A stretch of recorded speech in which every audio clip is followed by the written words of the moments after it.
Shalom keluarga damai. Kita berjumpa kembali di dalam Samas 30 Juli 2021. Mari sebelum kita merenungkan firman Tuhan, kita menyiapkan hati kita dengan sebuah pujian.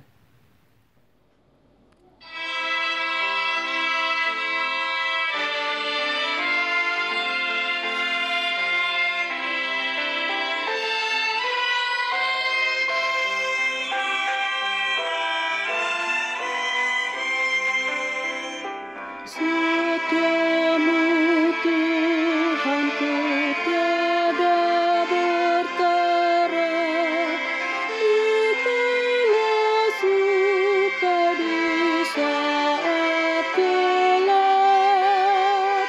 kasih-Mu olehku tidak berubah, pelindung abadi tetap. Setiamu Tuhanku mengharu hatiku, setiap pagi bertambah jelas, yang ku perlukan tetap Kau berikan, sehingga hatiku puas lelas.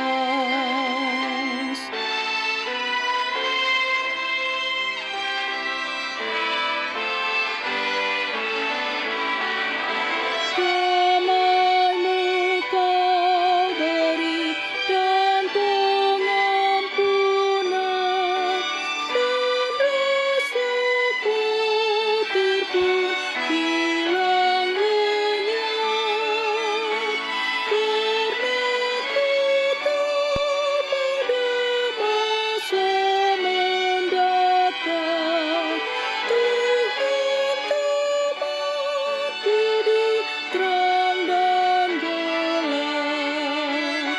Setiamu Tuhanku mengharu hatiku, setiap pagi bertambah jelas, yang ku perlukan tetap Kau berikan, sehingga hatiku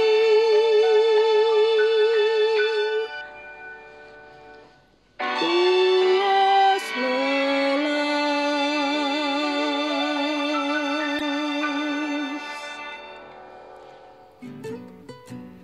Keluarga damai seperti pujian tadi yang menyatakan, Setiamu Tuhanku tiada bertara.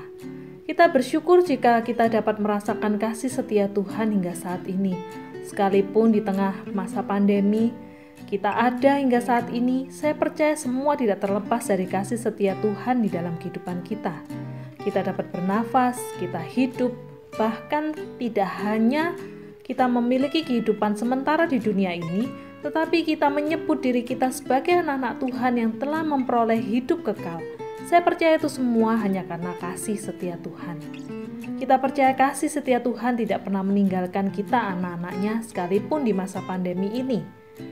Akan tetapi, keluarga damai yang terkasih, yang menjadi sebuah pertanyaannya adalah bagaimana dengan kesetiaan kita kepada Tuhan, khususnya di tengah masa pandemi ini, di tengah kehidupan kita dalam bangsa dan negara Indonesia. Adakah kesetiaan itu tetap ada sekalipun di tengah bangsa dan negara yang sedang mengalami masa yang sulit ini? Keluarga damai, ada seorang anak Tuhan yang tetap memperlihatkan kesetiaannya di tengah kehidupan bangsa negaranya yang sedang dilanda masa sulit. Dia bernama Nehemia. Kita dapat membaca siapa Nehemia dan bagaimana ia memperlihatkan kesetiaannya sebagai anak Tuhan di tengah kehidupan bangsa dan negaranya yang sulit, yaitu di dalam kitab Nehemia. Nehemia adalah seorang juru minuman raja ketika pemerintahan Raja Artasasta. Pada masa itu, Yerusalem menjadi kota yang penuh dengan puing-puing reruntuhan tembok. Orang-orang banyak yang menjadi tawanan musuh termasuk Nehemia. Tetapi Nehemia beruntung karena dia mendapat jabatan di kerajaan sebagai juru minuman. Secara logika, kehidupan Nehemia sudah sempurna. Dia memiliki kedudukan dan dia tinggal di istana raja. Akan tetapi Nehemia bukanlah pribadi yang berpangku tangan ketika dia melihat negerinya hancur. Hal ini dapat kita baca di dalam Nehemia pasal 1 ayat yang keempat. Ketika aku mendengar berita ini, duduklah aku menangis dan berkabung selama beberapa hari. Aku berpuasa dan berdoa ke hadirat Allah semesta langit. Nehemia menangis dan berkabung serta melakukan doa puasa bagi bangsanya. Tidak cukup sampai di situ saja. Nehemia bahkan berani menghadap ke raja dan menyampaikan keinginannya untuk membangun kembali tembok Yerusalem. Dengan kasih dan kemurahan Tuhan, raja mengabulkan keinginannya tersebut. Keluarga damai dari kisah Nehemia ini, kita dapat menarik sebuah pelajaran.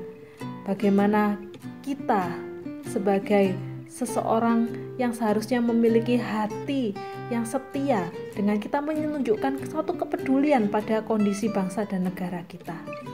Mungkin kita tidak perlu turun tangan langsung seperti Nehemia yang membangun kembali tembok Yerusalem, tetapi setidaknya kita dapat berdoa dan berpuasa bagi pemulihan bangsa kita. Keluarga damai, di tengah masa pandemi ini, marilah kita jangan hanya menjadi anak Tuhan yang berpangku tangan, karena kita merasa kehidupan kita masih dalam taraf baik-baik saja. Memang saat ini kita diharapkan untuk tinggal diam di rumah, di dalam zona aman dan nyaman bagi kita. Akan tetapi bukan berarti hal tersebut juga membuat kita berpangku tangan terhadap kondisi bangsa dan negara kita. Mari kita bersama-sama mau ambil bagian untuk pemulihan bangsa kita Indonesia. Keluarga damai, ada banyak hal yang bisa kita lakukan. Setidaknya kita dapat melipat tangan, kita dapat mendoakan, baik itu untuk pemulihan bangsa kita, secara perekonomian, secara pendidikan, maupun bagi para pemimpin bangsa kita. Kita adalah bagian dari bangsa ini.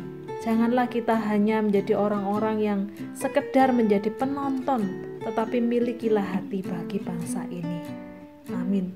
Mari kita berdoa. Tuhan Allah Bapa kami, saat ini kami bersatu hati berdoa bagi Indonesia. Tuhan, berikanlah belas kasihan-Mu atas bangsa kami. Pulihkanlah bangsa ini. Tuhan, tolonglah supaya pandemi ini dapat segera berakhir. Tuhan, pulihkanlah bagi saudara-saudari kami yang saat ini sedang terpapar. Tolonglah supaya mereka pun juga memperoleh pengobatan maupun fasilitas pengobatan yang mereka butuhkan, sehingga mereka dapat pulih, mereka dapat kembali sembuh. Kami berdoa juga untuk setiap sarana yang digunakan untuk pemutusan mata rantai COVID ini ya Tuhan. Melalui penyebaran vaksin, kiranya Tuhan tolong supaya masyarakat juga dapat menjadi orang-orang yang berantusias untuk mereka mau divaksin. Dan semua pendistribusian vaksin ini juga dapat berjalan dengan lancar. Kami berdoa bagi saudara-saudari kami juga yang mereka berada di jajaran depan di bidang medis. Mereka yang berjuang di garis depan. Kiranya Tuhan tolonglah, berilah mereka perlindungan dan juga kekuatan yang dari Tuhan. Kami berdoa juga saat ini bagi jajaran pimpinan kami ya Tuhan. Berilah mereka hikmat di dalam pengambilan kebijakan-kebijakan bagi bangsa dan negara ini di tengah masa pandemi ini. Kiranya Tuhan tolong sehingga melalui kebijakan dan keputusan tersebut itu menjadi satu hal yang juga membantu untuk memulihkan kondisi bangsa dan negara ini ya Tuhan. Tuhan tolonglah, berkatilah para pimpinan kami ini.